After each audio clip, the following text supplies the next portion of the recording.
Hey LinkedIn, let's talk about interviews today. I want to share with you some changes that I made to my interview preparation and execution process.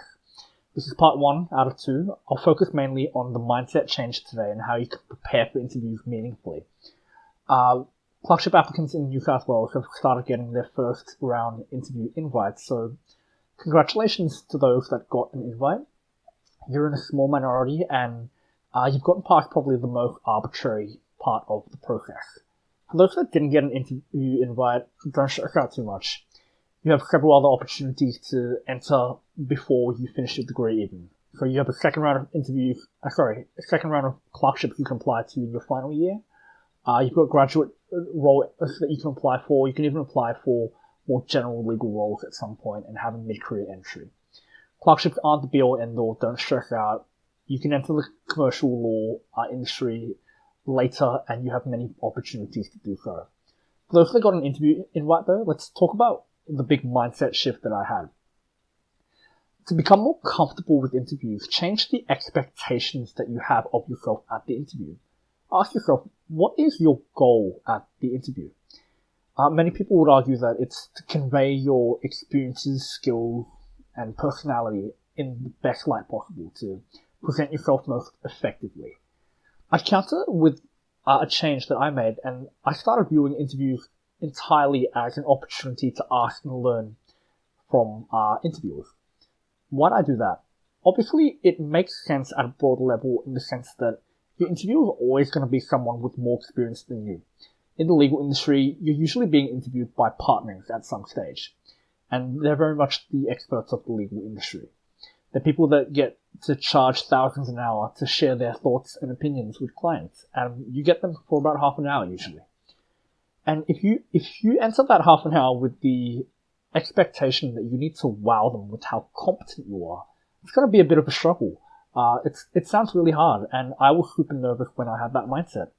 I, someone who had very limited exposure to the legal industry, would now need to convey how competent I was to someone who has had decades in the industry. It sounds really difficult, but if you switch to a mindset where you're just learning from them, this takes a lot of the pressure off. You don't need to wow them anymore. All you're really doing is seeking out information, and the only mistake you can really make is not asking enough questions. So that obviously takes your mindset into a more peaceful place there, but it also just makes sense. It gets you the most value for your interview. So if you're with me on this and you want to enter your interview with that mindset, how can you practically prepare to make sure that you do that?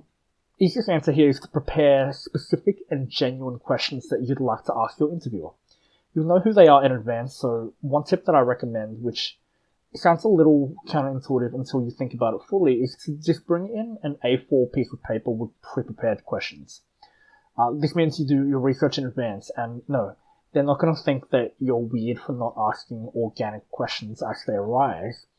For the most part, interviewers that have seen my little cheat sheet have commented on how impressed they were that I've taken the time to research them and the organization, and they're also just grateful for the fact that they're usually interesting questions that get asked because they're more thoughtful.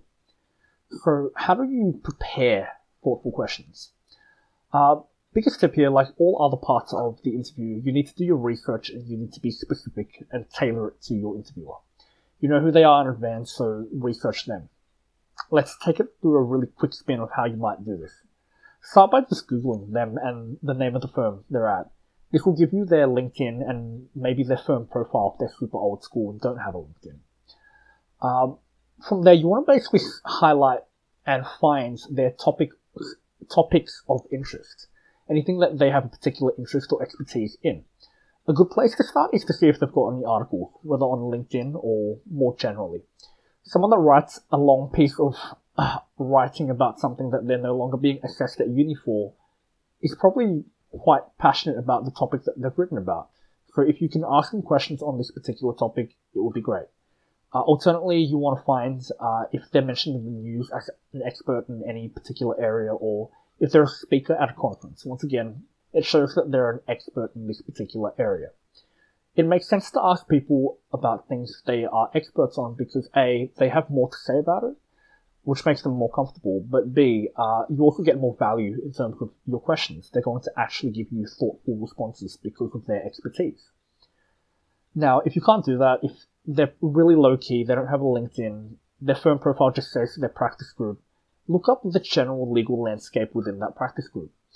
You want to try and highlight any trends that you can see and ask them things that you wouldn't be able to Google. Don't ask them about what the law is. Don't ask them for a lecture. Ask them for their thoughts on the general landscape, any trends, any evolutions that are happening and how that might affect their clients, where they think the law is going. Ask them questions generally here that you can't find that easily. And if you fail that as well, and you fail all else, and you're in the moment there, ask them for careers advice. They're incredibly successful people, and they probably have nuggets of wisdom they can drop on you. Looking at my experiences, I did this for my interview in the last clerkship period, and I remember specifically I did this for my second round interview quite well at Ashurst.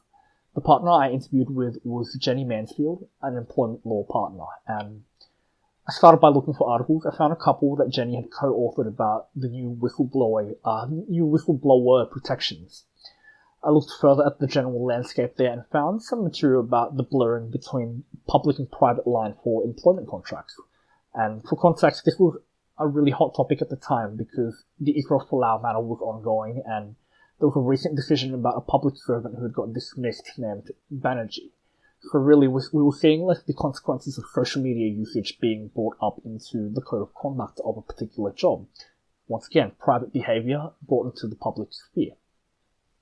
A really important thing to note in terms of the questions I asked were, I didn't ask Jenny about like what constituted an unfair dismissal or, whether this was legally within scope for employers to do so.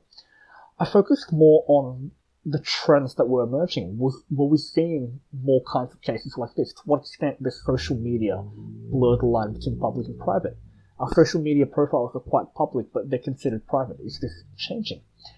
I also later followed up with whether this had an impact on Jenny's particular clients. Had she had to advise on something like this? Was she giving preliminary advice to ensure compliance? It's important to remember that you don't need to, you want to prepare a script to some extent and prepare these questions, but you don't want to be afraid of organically asking questions as they arise. They're really good questions to follow if you're genuinely curious about them. That's it from me today, and for all my connections who have been the interviewers, I'd love to hear your thoughts on whether you would appreciate these kinds of questions or if you find them annoying. Do you have any tips for how people could formulate meaningful questions to ask during interviews? For law students, let me know what kinds of questions you ask in interviews. Do you do these sorts of questions? Do you take this sort of mindset? And do you think you might benefit from taking up this sort of mindset? Let me know what you think in the comments, and see you next time.